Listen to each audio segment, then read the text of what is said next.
Hi guys, so for Unit 9, Lesson 3, Complex Solutions, I'm just going to work through a couple of these for you and then just show you the answers to the rest. And hopefully you're checking your answers on all of this work that you're doing. Otherwise, it doesn't do a whole lot of good for you to do the work if you don't know whether or not you're doing it correctly. So again, I'm just going to work through a couple of these and then show you answers. So I will do letter A first. We obviously have a quadratic equation here. And I've always told you that if it's possible to factor these guys, you'll want to do that because that is by far the easiest method to solve these things. But in this case, I doubt that's going to happen. Well, actually, I know it's not going to happen because it's imaginary answers. So my first step here is to set this quadratic equal to 0. So I'm going to pull this 12x over, make it negative, and pull the negative 5 over and make it positive. So when I do that, I'm going to combine like terms all at the same time. 4x minus 12x leaves me with negative 8x. And then 20 plus 5 leaves me with 25. And now that quadratic is set equal to 0. So obviously that's not going to factor. This would be a good problem here to use completing the square. And actually it doesn't tell us to use the quadratic formula. So hey, I might use completing the square here. I think I will. So here we go. Completing the square means that I've got to get that 25 out of my way. So I'm going to pitch that 25 over here and make it negative 25. Completing the square works in the following manner. You take half of this, which is 4, and then square it, gets you 16. So I'm going to add 16 here, which means I also need to add it to the other side. The whole idea behind completing the square is so now that this trinomial factors into x minus 4 times x minus 4, or x minus 4 squared.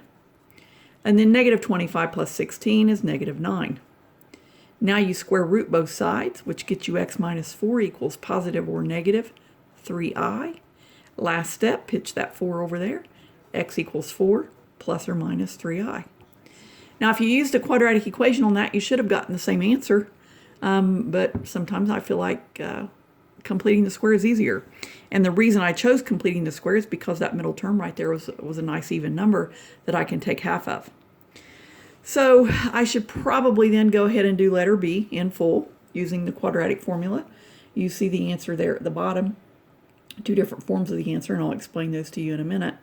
So here we go. Step 1, you've got to set it equal to 0. So I'm going to pull the x over, make it negative, the 1 over, make it positive. So x squared minus x plus 1 equals 0. The quadratic formula says x equals negative b, which our b value is negative 1. So negative 1 is 1, plus or minus the square root of b squared, which is 1, minus 4 times a times c, all over top of 2a. Proceeding forward here, that results in 1 plus or minus the square root of. Well, let's see, I see 1 minus 4 there, which is negative 3, all over top of 2. Now, anytime you have a negative under the radical, you need to treat that like the square root of negative 1. And we know the square root of negative 1 to be I. So that thing can come out of there as an I for a final answer of 1 plus or minus I square root of 3 all over 2. And you see that answer here. Now, the simplifying process or rewriting that as two terms, you just have to realize that this denominator right here would be distributed to each one of those terms. So this would become a 1/2 plus or minus I square root of 3 over 2, which is what this says. Now this piece looks a little different, but that's the same thing as, you can take that I and put it back up here if you so choose. It's the same thing. So this expression here says exactly the same as this. And you know what? I'm fine with this as an answer. Just know that the two are equivalent to each other. You may need to know that for various reasons. ACT being one. So running through the answers here really quickly, and I'm going to cut this video off. Letter C, you should have gotten 10 plus or minus 14i over 4. And I was going to work through the simplification process here for this one. This is actually not finished and not a final answer because it's not simplified. What you need to understand or see here is that the numerator of this fraction has a GCF of 2. So you can factor that 2 out, and the next step then would look like this. It's going to be 2 times 5 plus or minus 7i all over 4. And then the reason we do that is because 2/4 can actually reduce to 1/2. So this 2 can actually turn into a 1, and this 4 then can turn into a 2. So your final answer there would be 5 plus or minus 7i all over 2. This would need simplified as well. I should have written these down before I started the video, but the numerator here looks to have a GCF of 4. So if I factor out a 4, that gives me 4 times negative 6 plus or minus I square root of 2 all over 16.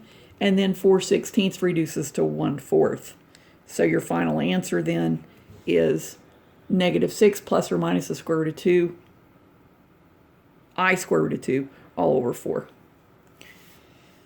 Same thing here. I'll pull out a GCF of 2. Leaves me with 1 plus or minus 4i over 2. And those 2's cancel. So that then would just be 1 plus or minus 4i. And then letter F, we have a GCF of 4 on top. Leaves me with negative 7 plus or minus 6i all over 8. And then the 4/8 reduces to 1/2. So your final answer there would be negative 7 plus or minus 6i all over 2. I will start the next page in the next video.